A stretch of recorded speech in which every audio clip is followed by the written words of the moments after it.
Hello students, welcome to RNS classes. आज हम class 10th के इलेक्ट्रिसिटी चैप्टर के टॉपिक्स को आगे फर्दर प्रोसीड करेंगे। तो स्टूडेंट्स, हमने पिछले 3 लेक्चर्स में जो टॉपिक्स पे बात किया, पहले थोड़ा सा उसका इंट्रो ले लेते हैं, रिकैप कर लेते हैं। फर्स्ट टॉपिक हमने बात की थी करंट के बारे में। Current is represented by I. Current का फॉर्मूला था आई इज इक्वल्स टू क्या, Q by T. Current is a rate of flow of charge. I is equals to Q by T. इसकी यूनिट क्या थी students? Coulomb per second, और इसको क्या बोलते थे? एम्पियर। ठीक है, इसकी यूनिट थी कूलाम पर सेकेंड और एम्पियर। किस इंस्ट्रूमेंट से मेजर करते थे इसको? एमीटर। ठीक है, एमीटर को किस में कनेक्ट करते थे स्टूडेंट? Series combination. एमीटर का रेजिस्टेंस कैसा होता था? Low resistance. मैंने बोला था आपको कुछ टॉपिक्स में अभी मैं डिस्कस करूंगा यहाँ पे, और यहाँ पे मैं भी मुझे डिस्कस करना बचा हुआ है। ठीक है, तो करंट को किससे मेजर करते थे? एमीटर से। करंट का मतलब क्या है? I is equals to Q by T. Formula क्या है? I is equals to Q by T. Unit क्या है? कूलाम पर सेकेंड और एम्पियर। ठीक है, it is measured by an instrument called ammeter. Next lecture में हमने देखा था पोटेंशियल डिफरेंस। पोटेंशियल डिफरेंस और V, इसको PD से रिप्रेजेंट करते हैं, या V से। V की वैल्यू, फॉर्मूला क्या था इसका? V is equals to W upon Q। Work done to move a unit positive charge from one point to another point. इसकी यूनिट क्या थी स्टूडेंट्स? जूल पर कोलाम। देखिए, जूल पर कोलाम। और दूसरी यूनिट क्या निकली थी? वोल्ट। किस इंस्ट्रूमेंट से मेजर करते थे इसको? Volt meter. Okay, volt meter किस में कनेक्ट करते थे? हमेशा पैरेलल। वोल्ट मीटर का रेजिस्टेंस कैसा होता है स्टूडेंट्स? High resistance. ठीक है, हमने इतनी टॉपिक्स बात की थी। नेक्स्ट हमने बात किया था Ohm's law.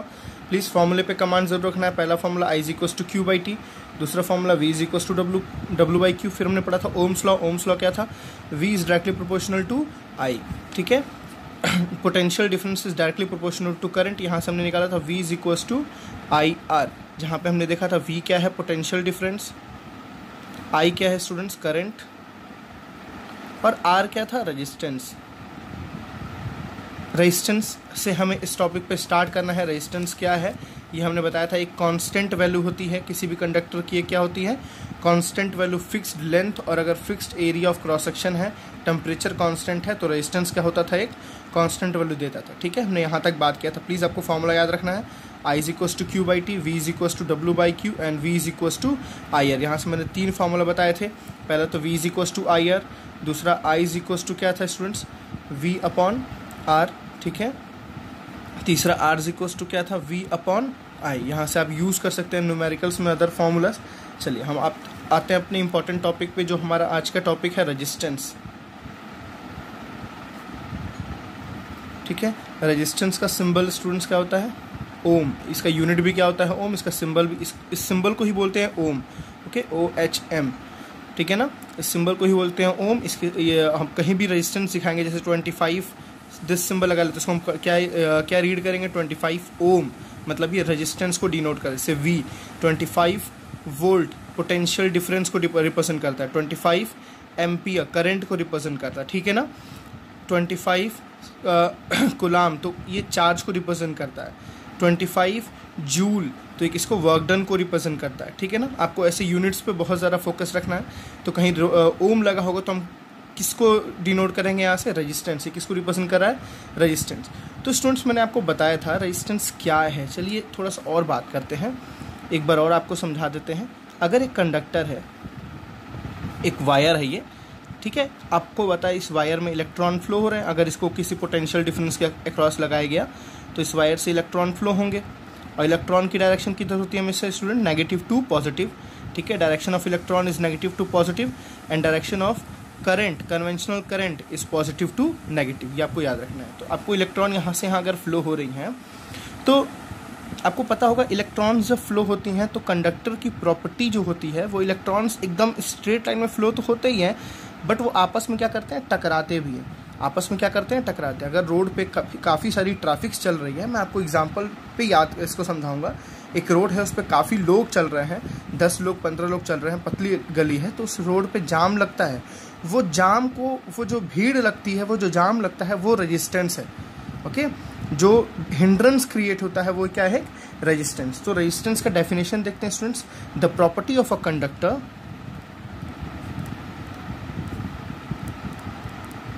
The property of a conductor due to विच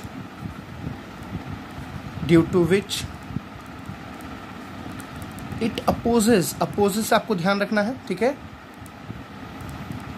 और स्टूडेंट्स किसको अपोज कर रहा है, थोड़ा ध्यान से देखिए। करंट के फ्लो को opposes the flow of current, या आप इलेक्ट्रॉन लिख सकते हैं या आप करंट लिख सकते हैं, कोई दिक्कत नहीं है। Current through it is called resistance. Okay students, resistance क्या है, the property of a conductor. Okay, the property, conductor की एक वो प्रॉपर्टी कि सारे कंडक्टर जिसमें से करंट फ्लो होती है उसके अंदर ये प्रॉपर्टी होती है, the property of a conductor due to which it opposes. पोज कौन करता है, इलेक्ट्रॉन ही आपस में टकराते हैं, ठीक है ना, कोई दूसरा थर्ड पर्सन आके अपोज नहीं करता है, इलेक्ट्रॉन ही आपस में टकराते हैं। उनके वजह से क्या होता है, हिंड्रेंस क्रिएट होता है, ट्रैफिक क्रिएट होता है। उस ट्रैफिक की वजह से क्या होता है, उसी ट्रैफिक को हम क्या बोलते हैं, रेजिस्टेंस। ठीक है स्टूडेंट्स, यहाँ तक आपको बातें समझ आई। रेजिस्टेंस क्या है, एक रेजिस्टेंस एक ऑब्स्टिकल है, एक ऑब्जेक्शन है, किसके लिए, इलेक्ट्रॉन्स के फ्लो के लिए। एक रोड पे काफ़ी सारे लोग चल रहे हैं, तो रोड पे आपस में ही लोग टकराते हैं, कोई थर्ड पर्सन आके इनको नहीं टकराता है, आपस में ही लोग टकराते हैं, जिससे क्या होती है, भीड़ क्रिएट होती है। वो भीड़ को ही क्या बोलते हैं, रेजिस्टेंस। ठीक है, अब देखिए स्टूडेंट्स, आपको थोड़ा सा फॉर्मल वे में समझना। अगर भीड़ ज़्यादा होगी तो रेजिस्टेंस ज़्यादा होगा, भीड़ कम होगी तो रेजिस्टेंस कम होगा।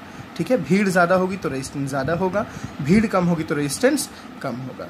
ठीक है, ये हर एक कंडक्टर की प्रॉपर्टी होती है, हर एक कंडक्टर में रेजिस्टेंस होता है। रेजिस्टेंस ज़ीरो भी कुछ स्पेशल केसेस में होते हैं, अभी हम आगे डिस्कस करेंगे। कुछ स्पेशल केसेस में रेजिस्टेंस भी क्या होते हैं, ज़ीरो। चलिए, अब आपने तीन चीज़ स्टूडेंट्स देख ली, वी, आई और आर। ठीक है ना, मैं एक बार थोड़ा सा उसको प्रैक्टिकल वे में समझाता हूँ। वी, आई और आर क्या है, हर एक कंडक्टर है, इसमें इलेक्ट्रॉन्स होंगे।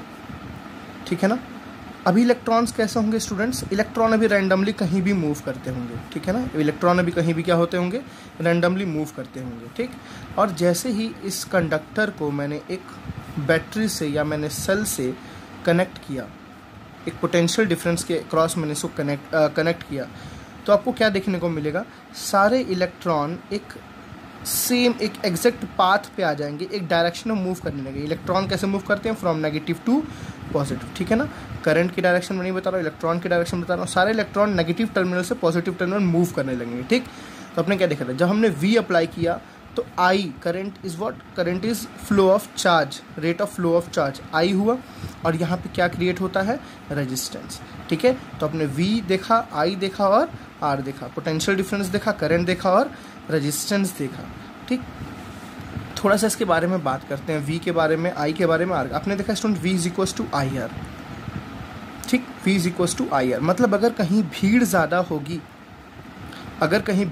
होगी, तो वहाँ पर रेजिस्टेंस भी क्या देना पड़ेगा, ज़्यादा देना, ताकत, पोटेंशियल डिफरेंस भी क्या देनी पड़ेगी, ज़्यादा देनी पड़ेगी। अगर कहीं भीड़ कम होगी, रेजिस्टेंस कम होगा, तो वहाँ पोटेंशियल डिफरेंस भी क्या देनी पड़ेगी, कम देनी पड़ेगी। ये अभी हम आगे आके डिस्कस करना है। चलिए, अब रेजिस्टेंस किस पे डिपेंड करता है, वहाँ हमने देखा था रेजिस्टेंस क्या है, कांस्टेंट है।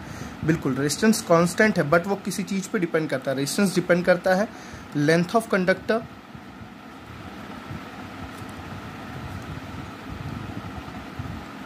ठीक है, रेजिस्टेंस डिपेंड करता है लेंथ ऑफ कंडक्टर। दूसरा डिपेंड करता है area of cross section,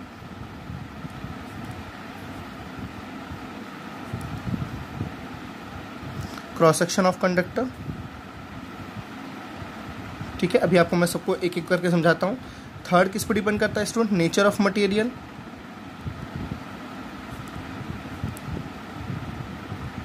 nature of material.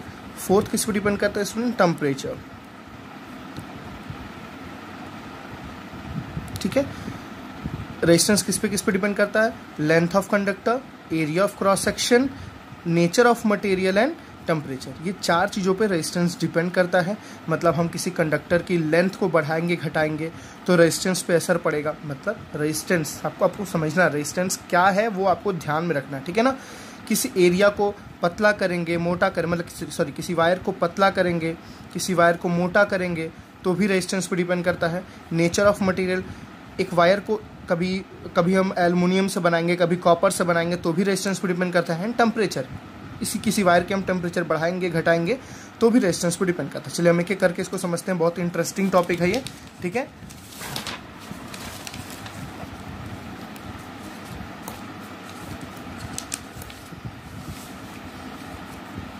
तो हम फर्स्ट पे बात करते हैं स्टूडेंट्स, क्या था हमारा first factor, length of material.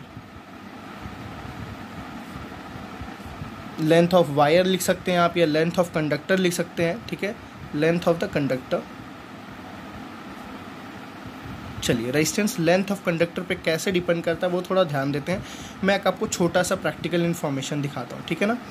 Length of conductor का मतलब है एक रास्ता है, यहाँ पे छोटा है रास्ता, लेंथ इसकी छोटी है,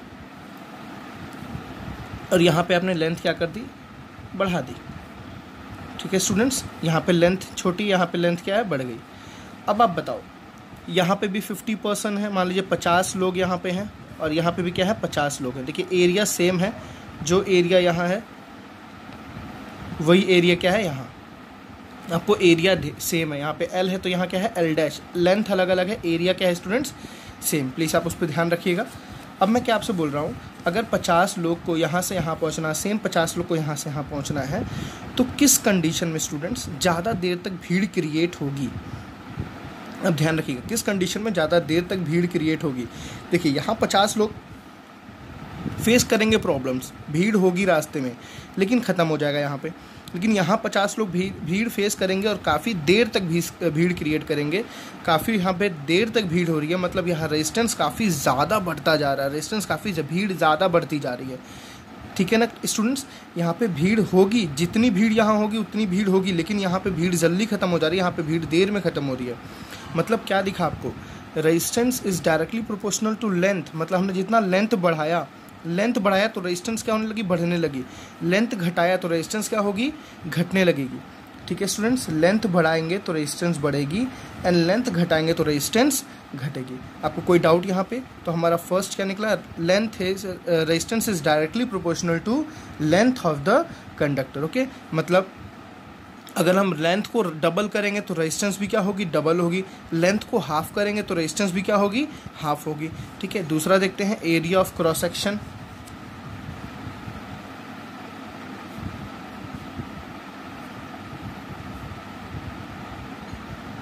चलिए area of cross section, area of cross section क्या है स्टूडेंट्स।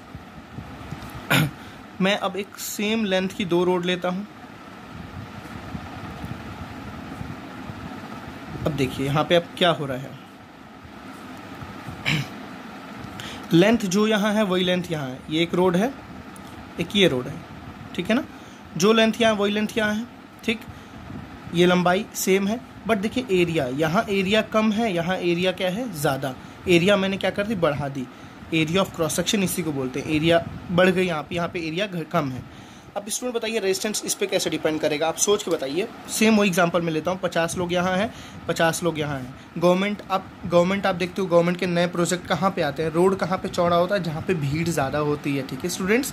जहाँ पे भीड़ ज़्यादा होती है वहाँ रोड कैसे कर दिया, 4 लेंथ कर दिए जाते हैं, रोड की लेंथ को बढ़ा दी जाती है। तो अगर यहाँ से 50 लोग जाएंगे और यहाँ से 50 लोग जाएंगे, तो आप सिंपल से बताओ कहाँ पे भीड़ ज़्यादा होगी। बिल्कुल यहाँ पे भीड़ ज़्यादा होगी, यहाँ भीड़ कम होगी। जब एरिया बढ़ गई, ओके स्टूडेंट्स, मैं लेंथ रेजिस्टेंस और एरिया देखता हूँ। जब एरिया बढ़ गई तो रेजिस्टेंस क्या हो गई, घट गई, यहाँ भीड़ क्या हो जाएगी, कम हो जाएगी। और जब एरिया कम हुई, देखिए मैंने एरिया कम किया ना, एरिया क्या कर दिया, कम कर दिया, पतला कर दिया रोड को, पतला करूँगा रोड को तो रेजिस्टेंस भीड़ क्या होगा, बढ़ जाएगा, ठीक है। आपको समझना है प्लीज़ ध्यान से। अगर एरिया कम करूँगा तो रेजिस्टेंस बढ़ेगा, एरिया बढ़ाऊँगा तो रेजिस्टेंस घटेगा। रोड को चौड़ा करूँगा तो भीड़ कम होगी, रोड को पतला करूँगा तो भीड़ ज़्यादा होगी। इसलिए प्रैक्टिकल ये नॉलेज में आप समझ सकते हैं, जहाँ पे भी भीड़ होती है गवर्नमेंट उस जगह के रोड को क्या करती है, चौड़ा करती है, क्योंकि उस पर रेजिस्टेंस कम हो और भीड़ कम हो, ठीक है। तो आपने क्या देखा, एक बढ़ रहा है तो दूसरा घट रहा है, मतलब resistance is inversely proportional to what, area of cross section. Okay, resistance is inversely proportional to area of cross section, ठीक है स्टूडेंट्स। चलिए नेक्स्ट हम देखते हैं third, type of material, type of material में स्टूडेंट्स आपको ज़्यादा कुछ नहीं समझ रहा है, हमको ये बताना है जितना हम एक अच्छा कंडक्टर लेंगे उतनी रेजिस्टेंस कम होगी। मतलब आप अगर दो एग्जांपल लो, फॉर एग्जांपल आप जैसे एल्युमिनियम लो, ठीक है, और कॉपर लो, दोनों आपने पढ़ा है, दोनों की वायर्स बनते हैं, एल्युमिनियम की वायर बनते हैं, कॉपर की वायर बनते हैं। आपने पढ़ा होगा स्टूडेंट्स, पहले के जो फैंस वगैरह आते थे, जो पहले के मशीन्स वगैरह आते थे, वो किससे बनते थे? एल्युमिनियम की वाइंडिंग होती थी, ठीक है। आज भी आते हैं एल्युमिनियम की वाइंडिंग, आज भी आती है, और कुछ मशीन्स ऐसी आती है जिसमें कॉपर की वाइंडिंग होती है। आपने एसी देखा होगा, एसी के ऊपर लिखा होता है 100% कॉपर। तो स्टूडेंट्स इसका मतलब क्या होता है? कॉपर का जो रेजिस्टेंस होता है एज़ कम्पेयर टू एल्युमिनियम, वो क्या होता है? कम। दोबारा बोल रहा हूँ, कॉपर का जो रेजिस्टेंस होता है एज़ कम्पेयर टू एल्युमिनियम होता है वो क्या होता है? कम। क्यों स्टूडेंट्स? आप एक बात बताओ, जहाँ पे भीड़ क्रिएट होता है, जहाँ पे भीड़ क्रिएट होगा, एक अगर वायर में इलेक्ट्रॉन ट्रेवल कर रहे हैं, इलेक्ट्रॉन जा रहे हैं, तो जिस भी कंडीशन से यहाँ पे अगर रेजिस्टेंस बढ़ेगी वो टकराएंगे, और जब इलेक्ट्रॉन्स टकराएंगे तो वहाँ क्या प्रोड्यूस होगा? हीट प्रोड्यूस होगा। क्या प्रोड्यूस होगा इलेक्ट्रॉन? स्टूडेंट्स, हीट प्रोड्यूस होगा, और हीट प्रोड्यूस होने के वो वायर क्या हो जाएगा? ब्रेक हो जाएगा। इसलिए सबसे बेस्ट क्या माना जाता है? जिसका रेजिस्टेंस क्या हो? लो हो। अच्छे वायर किसको माने जाते हैं? जिसका रेजिस्टेंस क्या हो? लो। जैसे कॉपर का रेजिस्टेंस क्या होता है? लो। एल्युमिनियम का रेजिस्टेंस क्या होता है स्टूडेंट्स? ज़्यादा होता है। इसलिए कॉपर को क्या मानते हैं? बेस्ट मानते हैं। कॉपर टाइप ऑफ मटेरियल, मतलब कॉपर एक ऐसा मटेरियल जिसकी रेजिस्टेंस क्या होती है? कम होती है एज़ कम्पेयर टू एल्युमिनियम। हमारे घर में जितने मैक्सिमम जो वायर्स अभी यूज़ होते हैं वो मेनली किसके होते हैं? कॉपर के। एल्युमिनियम के वायर्स नहीं ज़्यादा काम करते हैं एल्युमिनियम की, क्योंकि रेजिस्टेंस क्या होती है? बहुत ज़्यादा होती है। मतलब जब उसमें इलेक्ट्रॉन ट्रेवल करते हैं तो इलेक्ट्रॉन बहुत जल्दी हीट हो जाते हैं, बहुत जल्दी टकराते हैं, बहुत ज़्यादा टकराते हैं, वहाँ रेजिस्टेंस बहुत ज़्यादा हाई होती है, और उसके वजह से इलेक्ट्रिसिटी की भी कंजम्पशन ज़्यादा होती है स्टूडेंट्स। इलेक्ट्रिसिटी भी वेस्ट होता है, क्योंकि आप कहीं ना कहीं जब यहाँ पे इलेक्ट्रिसिटी दे रहे हैं, वी को प्रोवाइड कर रहे हैं, ठीक है, आप सेल या बैटरी से कहीं भी किसी भी सोर्स से आप इलेक्ट्रिसिटी जब दे रहे हैं, और ये इलेक्ट्रिसिटी अगर वायर में जा रही है और वो इलेक्ट्रिसिटी, वो एनर्जी वेस्ट हो रही है किस फॉर्म में? हीट एनर्जी, क्योंकि जब इलेक्ट्रॉन टकराएंगे तो वो हीट होगा। तो कहीं ना कहीं ये जो एनर्जी है किस फॉर्म में वेस्ट हो रही है? हीट एनर्जी के फॉर्म में वेस्ट हो रही है। तो रेजिस्टेंस ज़्यादा होने से वेस्टेज ऑफ एनर्जी भी होता है, ठीक है स्टूडेंट्स। अगर रेजिस्टेंस ज़्यादा होता है तो वहाँ वेस्टेज ऑफ एनर्जी भी होता है, आपको याद रखना है, वेस्टेज ऑफ इलेक्ट्रिसिटी, ठीक है स्टूडेंट्स, वेस्टेज ऑफ इलेक्ट्रिसिटी। अगर रेजिस्टेंस कम होगा तो क्या होगा? इलेक्ट्रिसिटी का वेस्टेज नहीं होगा, यहाँ पे कंजर्व रहेगा, इलेक्ट्रिसिटी क्या होगी? कंजर्व। समझ आया ना? तो मटेरियल आपको ऐसा सिलेक्ट करना है जिसका रेजिस्टेंस क्या हो? कम हो, जिसका रेजिस्टेंस क्या हो? कम। तो इसका मतलब आपको उससे मतलब नहीं है, आपको मेन मतलब क्या है कि एक मटेरियल की रेजिस्टेंस दूसरे मटेरियल से क्या होती है? अलग अलग होती है हर तो स्टूडेंट्स अगर मैं दो तरह के मटेरियल लूँ, ठीक है, फॉर एग्जाम्पल मैं लेता हूँ अगर कॉपर, ठीक है ना, कॉपर अगर ले लूँ मैं, और आप निक्रोम ले लो, ठीक है, बट आपको ध्यान रखना है कॉपर और निक्रोम जो आपको लेना है सेम लेंथ का लेना है, और same area of cross section का लेना है। टेम्परेचर भी क्या रखना है स्टूडेंट्स? सेम।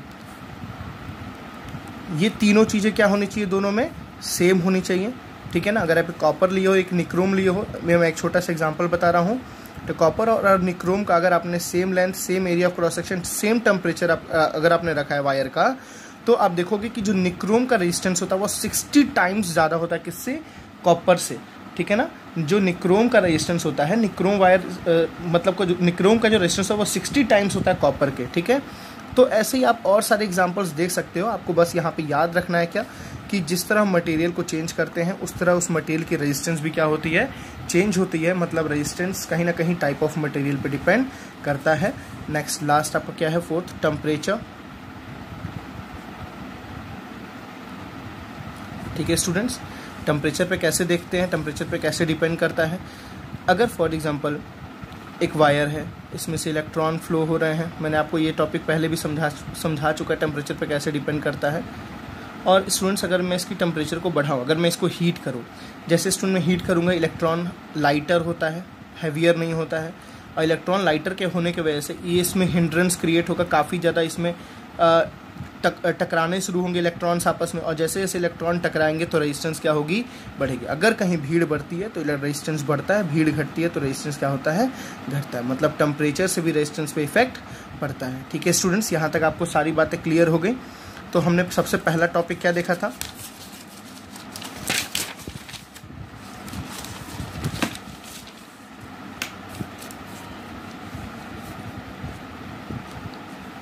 चलिए, सबसे पहला हमने क्या देखा, resistance is directly proportional to length.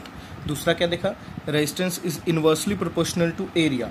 अगर इस दोनों प्रोपोर्शनलिटी को हम इक्वलिटी में दोनों को कंबाइन करें तो स्टूडेंट्स हमें देखने को मिलता है resistance is equal to L upon A. Okay, resistance is equal to L upon A. इस प्रोपोर्शनलिटी को इक्वलिटी में चेंज करने के लिए हमें कांस्टेंट का यूज़ करते हैं, resistance is equal to rho into L by A. Resistance is equal to rho into L by A. Rho मतलब रेजिस्टिविटी, जो स्टूडेंट्स ये रो ऐसे बनता है, रो, इसको ROW पढ़ते हैं, रीड करते हैं, इसको क्या बोलते हैं, रेजिस्टिविटी। अब बात करते हैं student what is resistivity. Resistivity क्या है, इसको हम इसमें क्यों अप्लाई कर रहे हैं। देखिए स्टूडेंट्स, इस रेजिस्टिविटी आपको सिंपल सा समझना है। रेजिस्टिविटी को हम स्पेसिफिक रेजिस्टेंस भी बोलते हैं। Okay, resistivity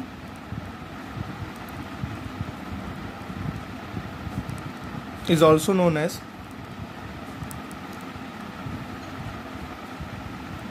specific resistance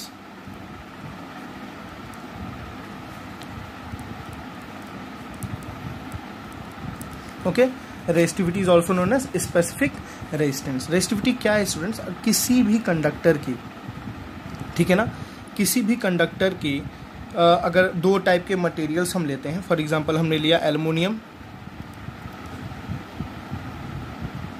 okay, और अगर हमने लिया कॉपर, ठीक है, एल्युमिनियम लिया और कॉपर लिया, तो एल्युमिनियम की जो रेजिस्टिविटी है और कॉपर की जो रेजिस्टिविटी है वो दोनों क्या रहेगी, अलग अलग रहेगी। रेजिस्टिविटी कभी भी आपकी लेंथ पे डिपेंड नहीं करती है, एरिया ऑफ क्रॉस सेक्शन पे डिपेंड नहीं करती है। वो कैसी वैल्यू होती है, कांस्टेंट वैल्यू होती है। वो किस पे डिपेंड करती है, हमेशा कैरेक्टरिस्टिक्स। एक रेजिस्टिविटी इज एक कैरेक्टरिस्टिक्स ऑफ, क्या है आपकी, किसी भी मटेरियल की एक कैरेक्टरिस्टिक्स प्रॉपर्टी है, ठीक है। रेजिस्टिविटी इज अ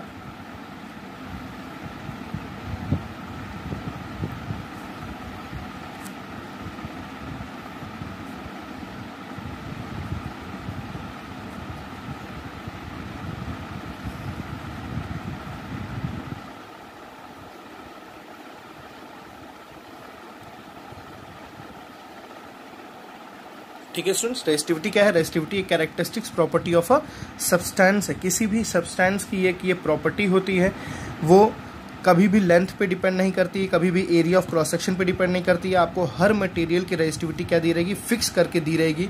आप जैसे एल्युमिनियम लेते हो, आप कॉपर लेते हो, सबकी रेजिस्टिविटी दी रहती है। फॉर एग्जांपल एल्युमिनियम की जो रेजिस्टिविटी है वो कितनी है, 2.63 इंटू 10⁻⁻8 ओम मीटर। अभी मैं आपको और डिटेल में समझाता हूँ व्हाट इज ओम मीटर, ये कैसे आया, ठीक है। जैसे देखिए, आपने रेजिस्टेंस का जो फॉर्मूला निकाला था, क्या निकाला था, रो इंटू एल अपॉन ए। यहाँ से अगर आप रेजिस्टिविटी की वैल्यू निकालो तो रेजिस्टिविटी इज इक्वल कितना आ जाएगा, R इंटू ए अपॉन एल, ठीक है स्टूडेंट्स। रेजिस्टेंस का यूनिट क्या होता है, ओम। एरिया का यूनिट क्या होता है, मीटर स्क्वायर, ठीक है। और लेंथ का यूनिट क्या होता है स्टूडेंट्स, मीटर। अगर इस मीटर को इस मीटर से कैंसिल करें तो क्या आ गया, ओम मीटर। ओम मीटर क्या है, यूनिट। किसकी यूनिट है ये, रेजिस्टिविटी की यूनिट है। तो रेजिस्टिविटी एक सिंपल सा, मैं बार बार बोल रहा हूँ, रेजिस्टिविटी एक सिंपल सा क्या है, कांस्टेंट है। हर मटेरियल की रेजिस्टिविटी क्या रहती है, अपनी अपनी अलग अलग रहती है। जैसे आयरन लेते हैं उसकी रेजिस्टिविटी अलग होगी, कॉपर लेंगे उसकी रेजिस्टिविटी अलग होगी। रेजिस्टिविटी लेंथ पे डिपेंड नहीं करती है। अगर हम एक मीटर का एल्युमिनियम ले या हम 10 मीटर का एल्युमिनियम ले, तो उन दोनों को अगर कोई पूछे उन दोनों की रेजिस्टिविटी क्या है, तो उन दोनों की रेजिस्टिविटी सेम होगी। जो कॉपर की रेजिस्टिविटी होती है वही उन दोनों की रेजिस्टिविटी होगी, बिकॉज रेजिस्टिविटी कभी भी लेंथ पे और एरिया पे डिपेंड नहीं करती है, ठीक है स्टूडेंट्स। तो रेजिस्टिविटी का रेजिस्टेंस का हमने क्या देखा, resistance is equal to rho into L by A. यहाँ से हमने रेजिस्टिविटी भी निकाला। रेजिस्टिविटी का फॉर्मूला क्या है, RA/L। यहाँ पे न्यूमेरिकल्स बहुत अच्छे आते हैं। इसकी यूनिट क्या है, ओम मीटर। आपने देखा रेजिस्टिविटी की यूनिट क्या है, ओम मीटर। आप ऐसे सब सब्सटेंसेस की रेजिस्टिविटी को भी कैलकुलेट, अगर आपको किसी सब्सटेंस की रेजिस्टिविटी कैलकुलेट करनी है तो उस सब्सटेंस का रेजिस्टेंस पता होना चाहिए, उस सब्सटेंस की एरिया और उस सब्सटेंस का क्या पता होना चाहिए, लेंथ। उससे हम उसकी रेजिस्टिविटी को कैलकुलेट। चलिए स्टूडेंट्स, मैं आपको एक न्यूमेरिकल को लेकर रेजिस्टिविटी को और डिटेल में समझाता हूँ। एक्चुअली रेजिस्टिविटी थोड़ी सी थ्योरेटिकल टॉपिक वो जल्दी समझ नहीं आती है। आपको बस इतना याद रखना है, रेजिस्टिविटी किसी भी कंडक्टर की एक प्रॉपर्टी है, ठीक है ना। वो चेंज नहीं होती है। वो चेंज तभी होगी जब मटेरियल चेंज करेंगे, ठीक है। वो कभी भी लेंथ और एरिया ऑफ क्रॉस सेक्शन पे नहीं डिपेंड करती है। वो केवल टेम्परेचर पे डिपेंड करती है एंड टाइप ऑफ मटेरियल पे डिपेंड करती है। जैसे क्वेश्चन देखिए आप, a copper wire of length 2 meter, एक कॉपर वायर है, ठीक है स्टूडेंट्स, इसकी लेंथ कितनी दी हुई है 2 मीटर।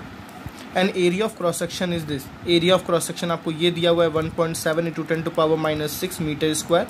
कॉपर वायर है, उसकी लेंथ कुछ है, उसकी एरिया ऑफ क्रॉस सेक्शन कुछ है, हैज़ अ रेजिस्टेंस। अब इस वायर का रेजिस्टेंस डेफिनेटली होगा क्योंकि हमने लेंथ और एरिया अगर बदली तो रेजिस्टेंस तो बदलता ही, रेजिस्टेंस तो लेंथ और एरिया पे डिपेंड करता है।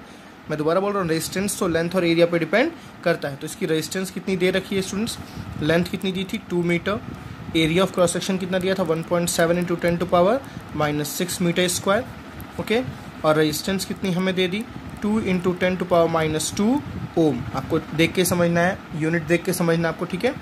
तो क्या स्टूडेंट्स पूछ रहा है आपसे, कैलकुलेट रेजिस्टिविटी ऑफ कॉपर। देखो आपसे क्या बोल रहा है, रेजिस्टिविटी ऑफ कॉपर, मतलब आपको कॉपर की रेजिस्टिविटी बतानी है, ठीक है स्टूडेंट्स। तो एक बात बताइए, क्या मैंने भी आपको जस्ट जो डेफिनेशन बताई, क्या रेजिस्टेंस कॉपर की कभी रेजिस्टिविटी चेंज होती है? नहीं, हमने यहाँ लेंथ बदला, हमने यहाँ एरिया बदला, ठीक है, लेंथ और एरिया चेंज किया। रेजिस्टेंस तो लेंथ और एरिया पे डिपेंड करता है, रेजिस्टेंस तो लेंथ और एरिया पे डिपेंड किया, उसने चेंज हो गया। तो क्या कॉपर की रेजिस्टिविटी बदल जाएगी अगर हम यहाँ लेंथ कुछ भी लें, यहाँ एरिया कुछ भी लें, तो क्या उसकी रेजिस्टिविटी चेंज होगी? बिल्कुल भी नहीं। आपके बुक में जो रेजिस्टिविटी कॉपर की दी हो गई, सबकी बुक के टेबल बना के, कॉपर की रेजिस्टिविटी होती है स्टूडेंट्स 1.7, ओके, 1.7 × 10⁻⁸ ओम मीटर। आप इसका मतलब डेफिनेटली इस क्वेश्चन को सॉल्व करने के बाद हमारा आंसर यही आना चाहिए, क्योंकि हम लेंथ कुछ भी ले, हम एरिया कुछ भी ले, लेंथ और एरिया डिपेंड करता है रेजिस्टेंस पे, बिल्कुल। लेंथ और एरिया चेंज करते हो, ये चेंज होगी डेफिनेटली, बट इसका रिजल्ट कभी भी चेंज नहीं होगा। हम ये कुछ लेंगे, ये कुछ लेंगे, तो इन दोनों पे डिपेंड करके ये आएगा, बट इन तीनों पे जो आंसर आएगा वो हमेशा क्या रहेगा, फिक्स रहेगा। चलिए हम कैलकुलेट करते हैं। तो अभी हमने फॉर्मूला जो देखा था रेजिस्टेंस, आपको रेजिस्टेंस, अगर रेजिस्टेंस का फॉर्मूला याद है तो आप वही लिखिए, resistance is equals to rho × L/A, ठीक है। तो मुझे यहाँ से रेजिस्टिविटी का वैल्यू निकालना है, तो रेजिस्टिविटी इज इक्वल्स टू क्या हो जाएगा, R × A/L। रेजिस्टेंस कितना दिया हुआ है स्टूडेंट्स 2 × 10⁻⁻2, एरिया कितना दिया हुआ है 1.7 × 10⁻⁻6 अपॉन लेंथ कितनी दी हुई स्टूडेंट्स 2। देखिए 2 से 2 क्या हो गया, cancel, 1.7 × 10⁻⁻2 - 6 is what -8 ohm meter. आपके सामने देखिए रिजल्ट एकदम एग्जैक्ट आया। मैंने क्या बताया, लेंथ आप कुछ भी ले, एरिया आप कुछ भी ले, रेजिस्टिविटी उस पर डिपेंड नहीं करती। आपको ऐसे MCQs क्वेश्चन भी पूछ सकता है कि अगर किसी लेंथ को डबल किया गया तो बताओ उसकी रेजिस्टिविटी पे क्या फ़र्क पड़ेगा, तो रेजिस्टिविटी पे कोई फ़र्क नहीं पड़ेगा। किसी एरिया को डबल किया तो उसकी रेजिस्टिविटी पे क्या फ़र्क पड़ेगा, तो उससे भी रेजिस्टिविटी पे कोई फ़र्क नहीं पड़ेगा, ठीक है स्टूडेंट्स। चलिए हम कुछ न्यूमेरिकल्स को देखते हैं। रेजिस्टेंस का हमने अभी तक जहाँ देखा, तो पहला फॉर्मूला था I = Q/T, दूसरा फॉर्मूला था V = W/Q, तीसरा फॉर्मूला R = क्या हमने क्या देखा students, rho × L/A, resistance is equal to rho × L/A, और चौथा रेजिस्टिविटी हमने देखा। रेजिस्टिविटी के न्यूमेरिकल्स आते हैं, रेजिस्टिविटी = RA/L, ठीक है। हमने ये 4 फॉर्मूला अभी तक देखे हैं लेक्चर्स में। चलिए अब कुछ न्यूमेरिकल्स भी देखते हैं, ठीक है स्टूडेंट्स। चलिए स्टूडेंट्स हम एक न्यूमेरिकल समझते हैं अभी।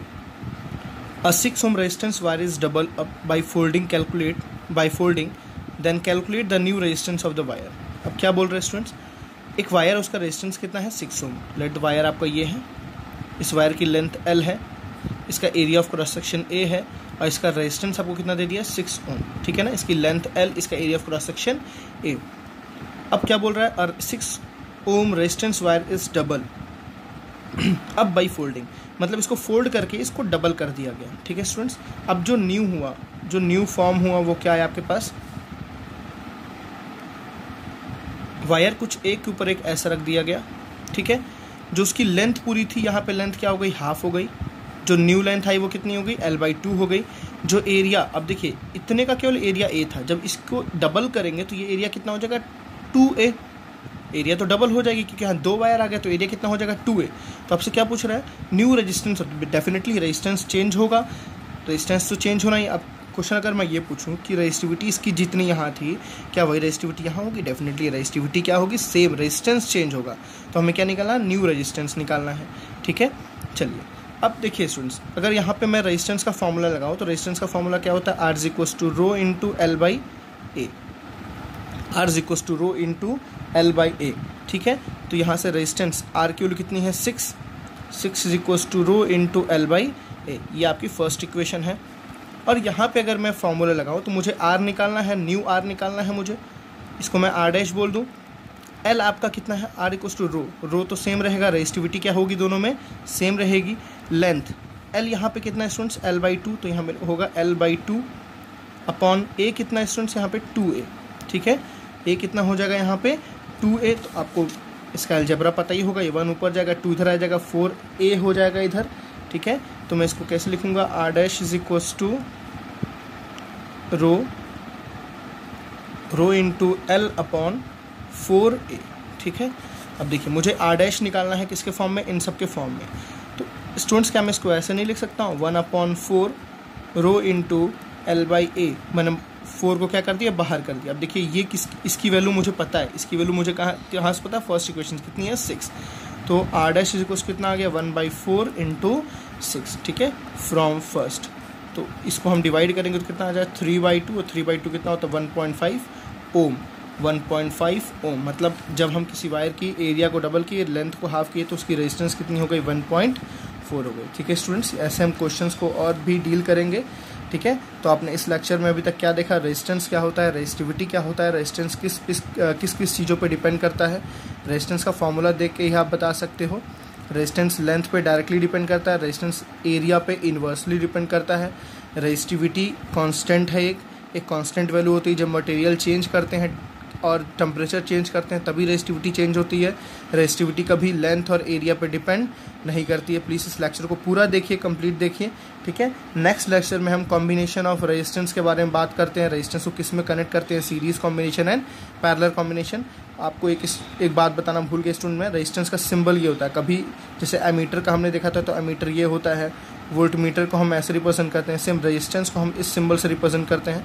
इसका कोई टर्मिनल नहीं होता है, इसका पॉजिटिव नेगेटिव कोई टर्मिनल नहीं होता है, ठीक है। आने वाले क्लासेस में नेक्स्ट लेक्चर में हम कॉम्बिनेशन ऑफ रेजिस्टेंस बात करेंगे, रेजिस्टेंस को series combination and parallel combination में कैसे लगाते हैं, और हाई रेजिस्टेंस और लो रेजिस्टेंस के बारे में बात करेंगे, वहाँ पे आपको सारी बातें समझ आएगी। So class, thank you for today.